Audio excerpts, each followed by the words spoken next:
Somalia is rallying support for the lifting of an arms embargo imposed in the country almost 3 decades ago.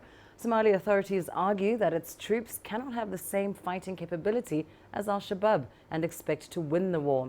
From Mogadishu, here's CGTN's Abdulaziz Billow with more. These are some of the soldiers on the front line in the fight to liberate Somalia from Al-Shabaab, an Al-Qaeda-affiliated group ranked as the deadliest in the African continent. Mogadishu says the decades-long arms embargo is frustrating its efforts to strengthen the army. These soldiers recently reopened a vital supply route blockaded by the group for years. The 90-kilometer stretch of road connects Mogadishu to Marka, a strategic port town in southern Somalia. At this global gathering of world leaders in New York, Somalia's foreign minister reiterated his government's desire to strengthen its security forces and called for an end to the arms embargo.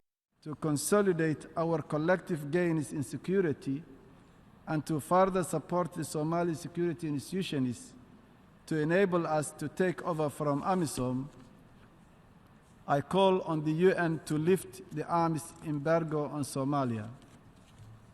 This embargo has been long-standing.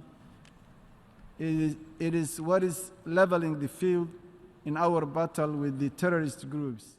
The ban was partially lifted in 2013, allowing Mogadishu to buy light weapons. But that hasn't proved effective. Al-Shabaab has since overrun several forward operating bases belonging to African Union and government troops, highlighting the challenges faced by the country's army.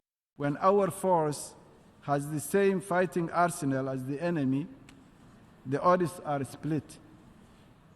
Stronger fighting capacity would enable us to have the upper hand. It would entirely dismantle the terrorists and possibly within a shorter time.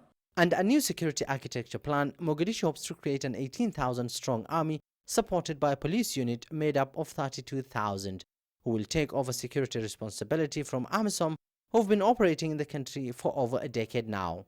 The United States, Turkey and until recently the United Arab Emirates have helped train hundreds of Somali troops. But these soldiers cannot be put to task due to lack of proper fighting equipment.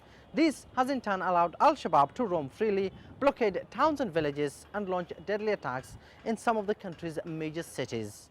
The group has been accused of massive civilian deaths, including a deadly attack last year that claimed close to 1,000 lives, the single deadliest attack in the country's modern-day history. Almost a year later, Al-Shabaab is yet to claim responsibility for what has come to be known as the Mogadishu massacre.